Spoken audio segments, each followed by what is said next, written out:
నమస్కారం. తర్వాత ముఖ్యంగా నిన్న కానీ ఈరోజు ఎలక్షన్ జరుగుతూ ఉంటే ఇక్కడ స్థానిక ఎంపీ అవినాష్ రెడ్డి గారు అంతా కూడా ఏడుపుగుంటి మాటలు, ఏదో ఇట్లా చేసేదానికి ఇదంతా మళ్ళీ ఎలక్షన్ ఎందుకు పెట్టాలా, ఎలక్షన్లో గెలవలేని దద్దమ్మలు అది ఇదని ఏమేమో మాట్లాడినాడు. అంతా ఎలక్షన్ అయిపోనిలే, తర్వాత దాన్ని కథ ఏందని ఉంటే అప్పుడు మాట్లాడదామని కూడా తర్వాత నిన్నటి నుంచి ఎలక్షన్ అయిపోయిన తర్వాత మాట్లాడదామని ఈరోజు మిమ్మల్ని అందరినీ కూడా రమ్మనడం జరిగింది.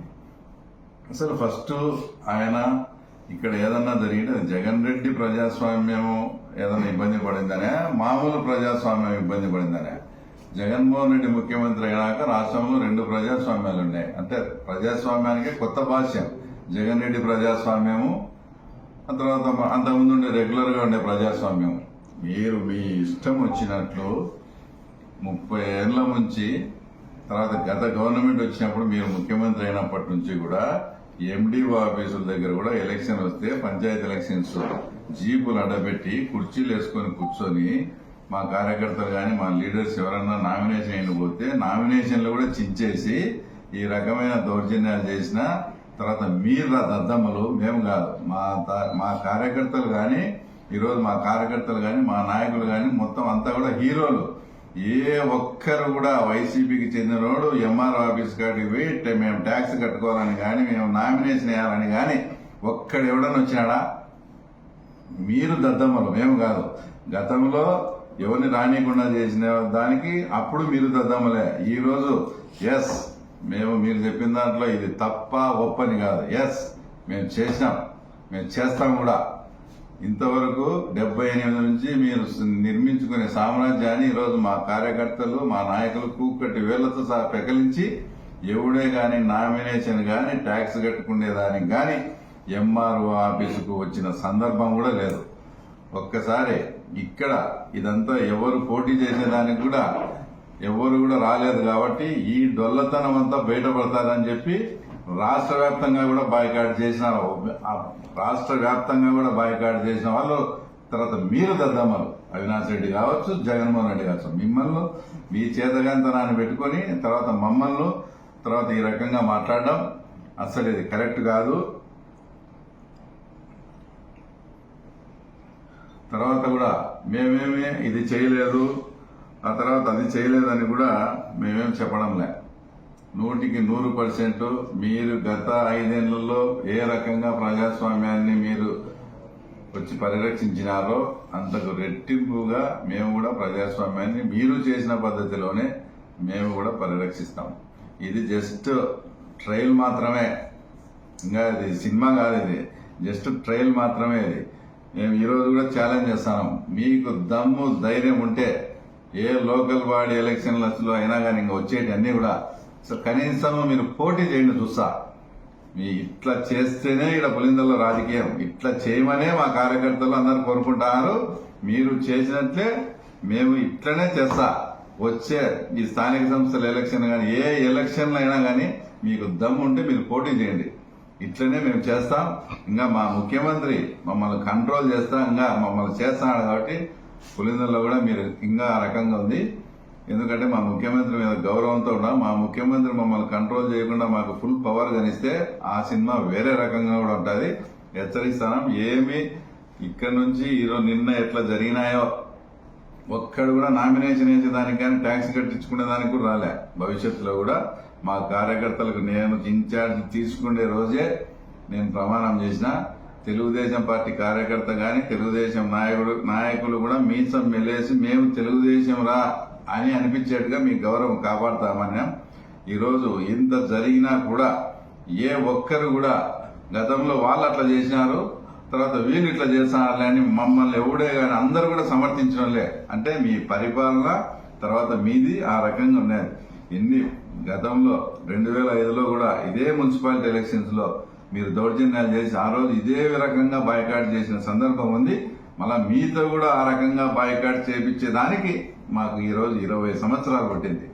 తర్వాత మీరు ఈ మధ్య ఆ పుష్ప సినిమా చూసారా? దాంట్లో విలన్ పుష్ప సారీ చెప్తే టేప్ రికార్డ్ ఆన్ చేసుకుని పుష్ప సారీ చెప్పినాడు అని ఆనందంగా వింటాడు. అలాగా ఈ రోజు అవినాష్ రెడ్డి నోటి నుంచి మేము కలెక్టర్కు లేఖ రాసినాం, అది రాసినాం, మమ్మల్ని ఇది చేయలే అని ఆ ఏడుపుకుంటి మాటలు ఏంటంటే మా కార్యకర్తలకు కూడా చాలా శ్రవణానందంగా ఉంది. ఎందుకంటే అన్ని ఘోరాలు, అన్ని పాపాలు వాళ్ళు చేసినారు. ఈరోజు కూడా చెప్తాను, ఇది ట్రైలర్ మాత్రమే, అన్ని ఎలక్షన్స్ ఇట్లే ఉంటాయి. ఎవ్వరూ కూడా ఎక్కడా కూడా భయపడద్దండి. ఏమున్నా కానీ ఢీకొందాం. మీ అందరికీ పార్టీ తోడుగా ఉంటుంది. మీ జగనన్న మీకు అందరికీ అండగా ఉంటాడు అన్నమాట చెప్తాను. మన సాగునీటి సంఘం ఎన్నికలు జరిగాయి.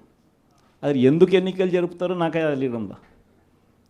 ఎన్నికలు జరిగేసరికి ఒక ప్రజాస్వామ్యబద్ధంగా నువ్వు ఎన్నికలు జరిగేట్టుగా అయితే జరపండి ఎన్నికలు.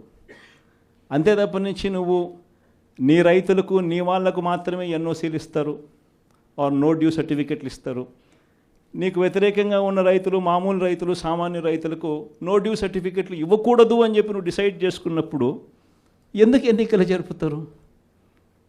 గ్రామ స్థాయిలో ఇవ్వాల్సిన, సచివాలయ స్థాయిలో ఇవ్వాల్సిన విఆర్ఓలు, సచివాలయ స్థాయిలో ఇవ్వాల్సిన నో డ్యూ సర్టిఫికెట్లు సచివాలయ స్థాయిలో ఇవ్వకుండా మండల స్థాయిలోకి వాళ్ళందరినీ తీసుకొని వెళ్ళి సచివాలయాల్లో ఎవరు విఆర్ఓలు లేకోకుండా మండలాల్లో ఉండేట్టుగా చేసి పోలీసులను కాపలా పెట్టుకొని చేతుల పైకెత్తించి ఎన్నికలంట. ఎందుకు ఈ ఎన్నికలు జరుపుతారు?